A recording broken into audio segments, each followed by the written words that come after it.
Steven, arrête s'il te plaît, j'ai jamais pu encadrer Michel Legrand. Salut c'est nos ciné, votre rendez-vous avec le cinéma qui là tout de suite se présente à vos oreilles amis sous sa forme compacte mais terriblement efficace. C'est l'Extra Ball, un petit coup de projecteur rapide sur un film, une série ou une légende du 7e art en l'occurrence, puisqu'on va causer de Ray Harryhausen avec mon camarade Julien Dupuis. Salut Julien. Salut Thomas. C'est nos ciné Extra Ball spécial Ray Harryhausen et c'est parti. Tu fais un amalgame entre la coquetterie et la classe. Tu es fou. Enfin, si ça te plaît.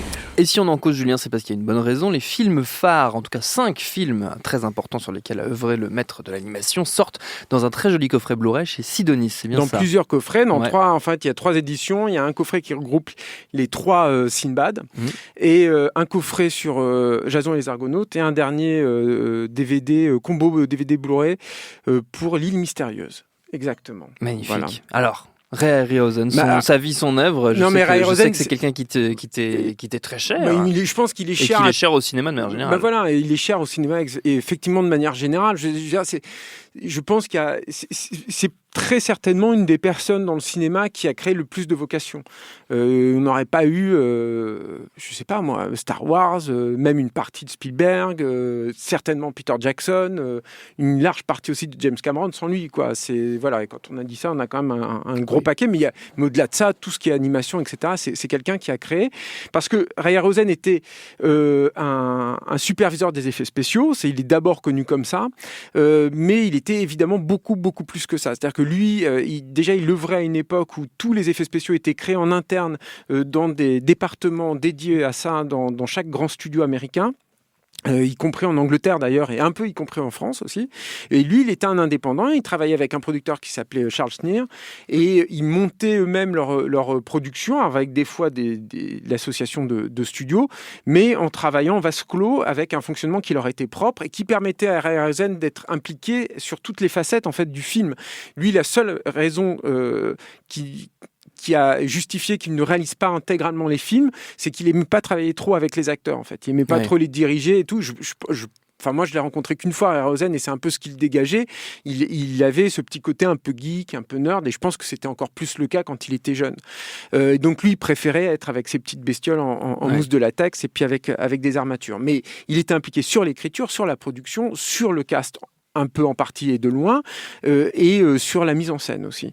Donc tout ça a fait qu'il a créé beaucoup plus que des effets spéciaux. C'est au même titre que, je sais pas moi, Georges Méliès par exemple, c'était un vrai cinéaste, et en plus un cinéaste total, parce qu'il a maîtrisé la totalité en fait de son art. Alors maintenant, si on peut passer un petit peu en revue les différents films, parce que ce serait dommage en fait de tous les aborder en bloc, c'est pas possible. On va commencer de façon chronologique avec le 7e voyage de Sinbad. Ouais. Ce qui n'est pas forcément un très bon choix, en fait, mais bon, ça me semble plus logique de travailler comme ça, parce que c'est le meilleur film de tout ce qui sort là. Pour moi, c'est probablement son chef-d'œuvre. Et c'est d'autant plus étonnant que c'est le film qui va créer Harryhausen. C'est-à-dire que, déjà, c'est son premier film en couleur, et ça, c'est important. C'était une tannée, d'ailleurs, technologiquement, c'était vraiment difficile pour lui de travailler en couleur. Je ne vais pas rentrer trop dans les détails techniques, mais la façon qu'il avait d'incruster dans l'image, les personnages en image par image, imposait un travail très fin en fait sur le raccord couleur et lumière entre le sol notamment où se situait son personnage animé et le sol où se situaient les acteurs de chair et d'os. Donc c'était super complexe. Donc si on rajoute la couleur, voilà, évidemment. Et puis en plus ça coûtait très cher, donc tu faisais des tests, mais voilà. Mais c'est plus important que ça en fait, le 7e voyage de Sinbad. Tout ce qu'il avait fait auparavant, Ray Harryhausen, et c'était déjà des films contemporains, et c'était surtout des films qui peu ou prou, en fait, reprenait la structure du film qui l'a marqué, qui était King Kong de Schoedsack et Cooper. C'est-à-dire que c'était des films qui souvent étaient articulés autour d'une seule entité merveilleuse, donc un seul monstre. Par exemple, si je prends le meilleur film, à mon sens, de sa première période, Harryhausen à des millions des kilomètres de la Terre, c'était un alien qui grandissait comme ça de façon exponentielle au cours du film, mais c'était un seul monstre, en fait. Et ensuite, il y avait toujours ce cheminement de la créature qui allait ou alors de terre inconnue, ou bien de terres qui n'étaient pas très peuplées, à un endroit qui était un endroit très connu de tout le monde, à vraiment une image de carte postale, et qui en général il détruisait avec des séquences. Voilà. Le 7e voyage de Sinbad, ça va être un changement radical en fait là-dedans.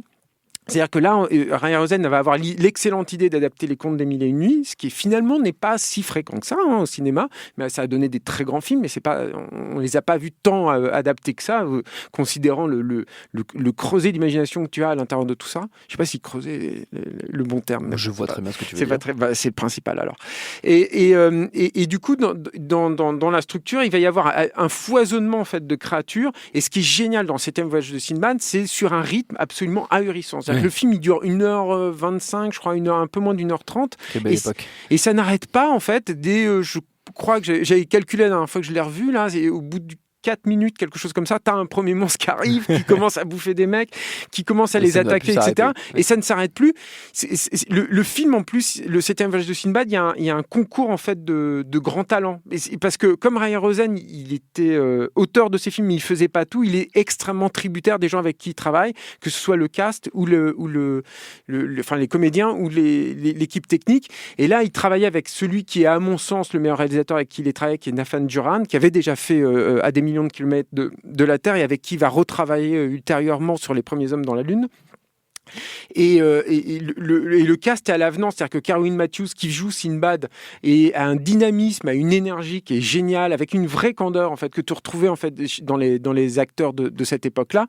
Et puis il y a mon méchant préféré en fait de tous les films de Harryhausen, qui est Foreign Thatcher, qui est un acteur anglais qui surjoue à mort. Alors déjà il a une super tête de méchant, il est tout chauve et tout, il est trop bien.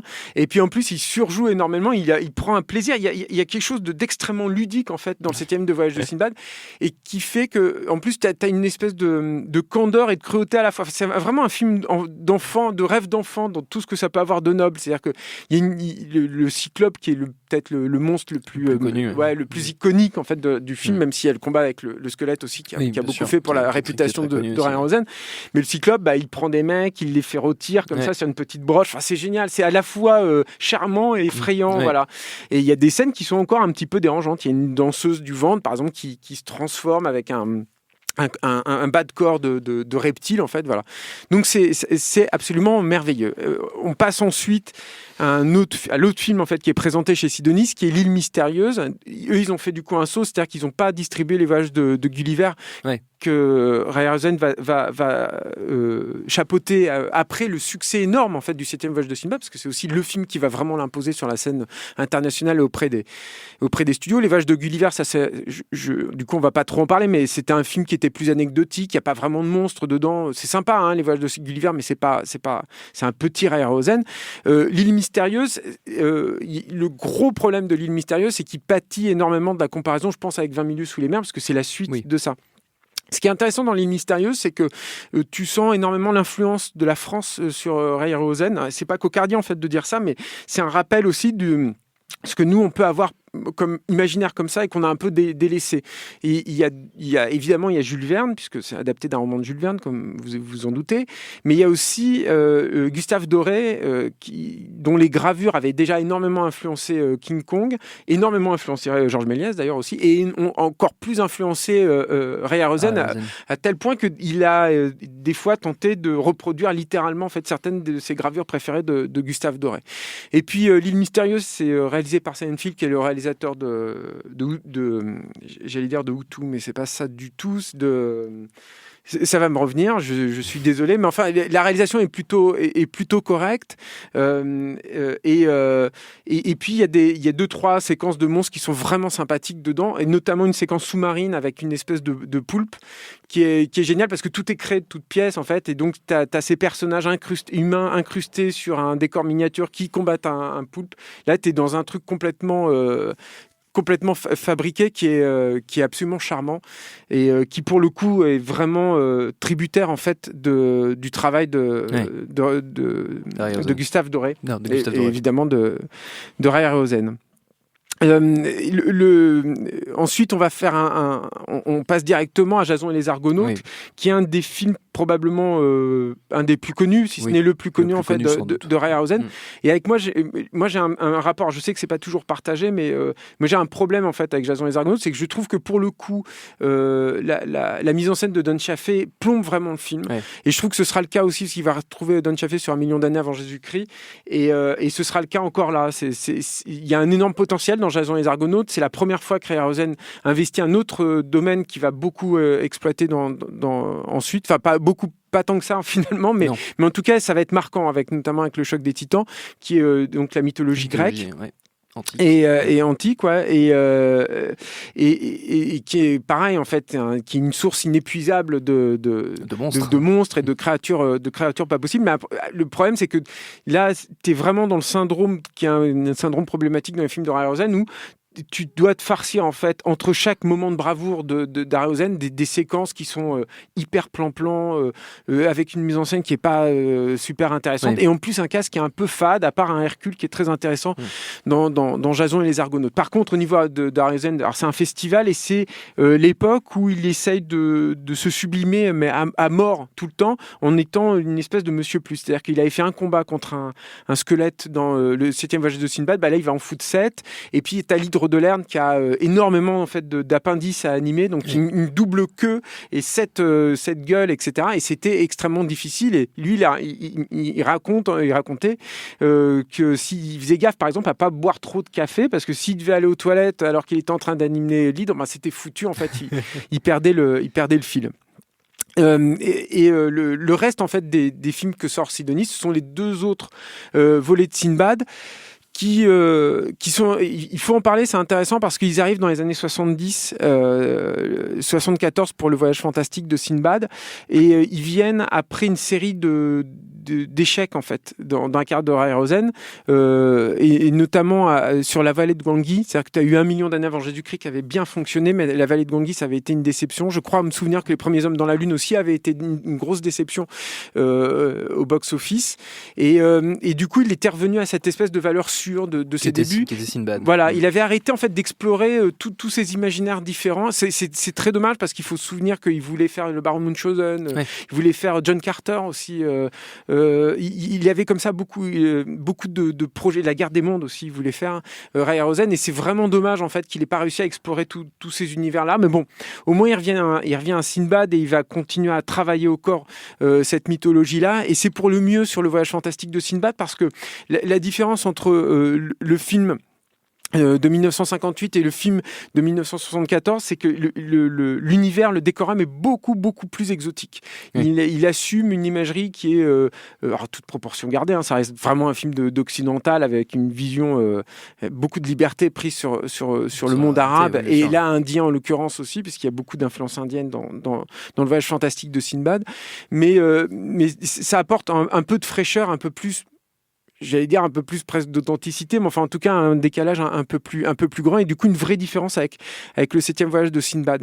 Le truc avec le 7e voyage de Sinbad, c'est qu'il y a un bon rythme, tout le monde s'est bien entendu, ça fait partie des rares films de Harryhausen qui a été vraiment un projet heureux. Il s'est entendu avec toute l'équipe l'adorait, ça s'est vraiment super bien passé sur ce tournage-là, et le cast il est sympa, c'est pas au niveau du 6e voyage de Sinbad, mais t'as John Philipplo qui fait Sinbad, qui était l'acteur de Barbarella ou d'Angers Diabolique de Bava, qui a vraiment un physique un peu de comics, quoi. D'ailleurs, je trouve que le choix de John Philipplo dans Diabolique était super, parce que voilà, il était très grand avec des yeux bleus qui pétaient, un peu musculeux et tout. Il était vraiment chouette. Puis t'as Caroline Munro dans le rôle d'une esclave qui a nourri les rêves humides de beaucoup de geeks. Et je l'assume, voilà, à l'antenne de Binge Audio, mais voilà, elle était très jolie. C'est beau, Julien. T'as vu ça un peu. Et en plus, t'as 2-3 scènes qui sont incroyables dans le film, et notamment une scène de combat avec Kali qui fait écho en fait aux scènes de combat à main nue, à l'épée, à l'arme blanche, avec les squelettes, qui est une scène superbe parce qu'elle est extrêmement gracieuse. Il y a un vrai goût pour la chorégraphie, et le personnage nous est présenté d'ailleurs dans une séquence de danse en fait, et sa façon de bouger, de danser ensuite est incroyablement belle en fait. On n'est plus du tout dans l'agressivité et la hargne en fait des squelettes, notamment de Jason et les Argonautes, parce que c'est un des talents en fait de Harryhausen, c'est que ces personnages animés n'ont jamais parlé, et pourtant il arrivait à leur insuffler énormément de caractère. C'est pas simplement des antagonistes, et sur des petits moments, des petites pauses comme ça, il arrivait à les caractériser, puis à leur donner un écho vraiment intéressant. Et on termine la trilogie des Sinbad avec Sinbad et l'œil du tigre, qui est un film plus triste. Et c'est un peu dommage. Et symboliquement, c'est un film lourd de sens parce que c'est un film qui est sorti en 1977, soit l'année de sortie de La Guerre des Étoiles. Oui. Et c'est intéressant parce que c'est ces enfants en fait qui ont fait les effets spéciaux de La Guerre des Étoiles très directement, très clairement. Je pense qu'il n'y a pas un membre de l'équipe d'ILM à l'époque qui ne se revendique pas complètement, voilà, et qui a découvert le cinéma par lui, qui a voulu faire des effets spéciaux à cause de lui, et ses enfants avaient dépassé le maître en fait déjà, et lui il était confronté à un monde qu'il ne comprenait plus. Je pense, alors ça c'est peut-être de la médisance de ma part parce que c'est des choses, c'est des informations croisées qui me font dire ça, mais je pense que Harryhausen était aussi dans une période où il s'était pas bien positionné en fait face à son rôle, c'est-à-dire que l'école de La Guerre des Étoiles c'est aussi caractérisé parce que il partageait l'information. Oui. C'est aussi la naissance de Cinefex, La Guerre des Étoiles, et c'est donc une période où on se donnait les trucs. Il y avait pas vraiment de secret de pro en fait. Fabrication. Ouais. Harryhausen, lui à l'époque, a priori, il ne fonctionnait pas comme ça. C'est John Crawford qui joue dans le film, dans ce film-là, qui dit qu'il disait rien en fait sur le tournage.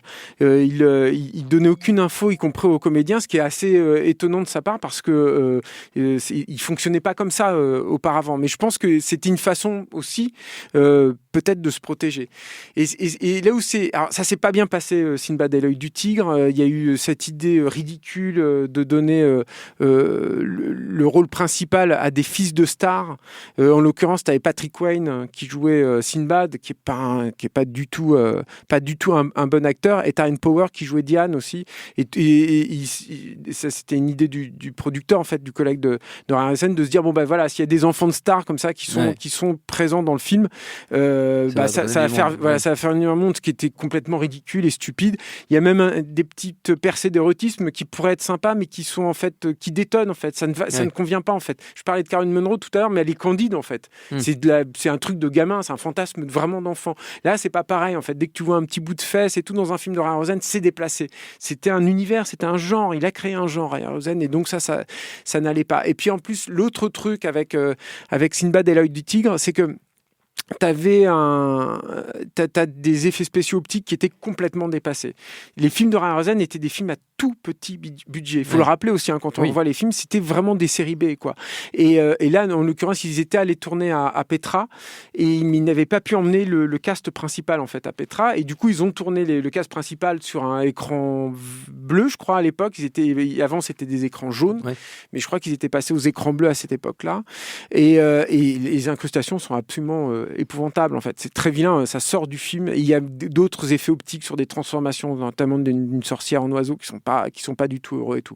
Ceci étant dit, si on zappe tous ces moments-là et qu'on va directement aux séquences qui sont de toute façon les plus intéressantes, qui sont les séquences avec les personnages de Harryhausen, il y a des choses qui sont super en fait dans le film. Il y a notamment un prince qui est transformé en babouin et c'est un vrai personnage que Harryhausen il va suivre tout du long du film, et finalement il n'avait pas fait tant que ça, il n'avait pas trop testé ça en fait dans ses films précédents. Et surtout le personnage du babouin a des interactions assez hallucinante en fait avec les autres personnages. C'est-à-dire qu'auparavant, il était dans la bagarre en fait, les personnages Alors c'est très compliqué surtout sur les épées, parce qu'il faut essayer de calculer où les épées vont bien tomber, et puis quand on transperce, il faut faire par exemple, il remplaçait les vraies épées avec des mini épées, parfois même en carton, ces épées en carton quand les squelettes sortent de terre dans Jason et les Argonautes, et puis qu'ils ont les épées qui apparaissent comme ça dans leurs mains, ce sont des petites épées en carton qui découpaient en fait image après image, puis après ils passaient le film à l'envers, et du coup tu avais l'épée qui sortait comme ça, bref. Donc là t'as par exemple le babouin qui joue aux échecs avec des personnages humains et tout, et c'est super beau, c'est magnifique. Tu sens les limites, ça reste des effets spéciaux optiques, on n'est pas dans la perfection du numérique encore, évidemment, il faudra attendre quand même beaucoup de temps pour y arriver, mais ça reste quand même super étonnant. Et il y a un autre personnage d'homme des cavernes aussi qui arrive à la fin, qui est aussi un personnage que je trouve très tendre et très, très intéressant. Je pense que à cette époque-là, en fait, il aurait dû avoir un collègue, quelqu'un avec qui discuter, qui aurait dû l'emmener plus vers ça, en fait, Ray Harryhausen, qui aurait dû l'emmener vers un personnage, un vrai personnage, en fait, la vraie création d'un personnage sur tout du long, au lieu de ce foisonnement dans lequel il va un peu se perdre dans le dernier film qui sera son film suivant. Et ce sera d'ailleurs son dernier film, qui est Le Choc des Titans, qui sera extrêmement généreux au niveau des personnages en image par image, mais qui va aussi marquer sa fin, puisque il sera obligé de s'entourer d'animateurs en assistant, qui sera un peu dépassé en fait par le budget et par tout l'entourage et par cette machinerie en fait qu'il a mise en place. Et ses coffrets Ray Harryhausen, ils sortent donc, on l'a dit, chez Sidonis. Merci beaucoup Julien, merci Quentin à la technique. Binge.audio pour toutes les infos utiles, on vous dit à très vite. Je préfère partir plutôt que d'entendre ça, plutôt que d'être sourd. Binge.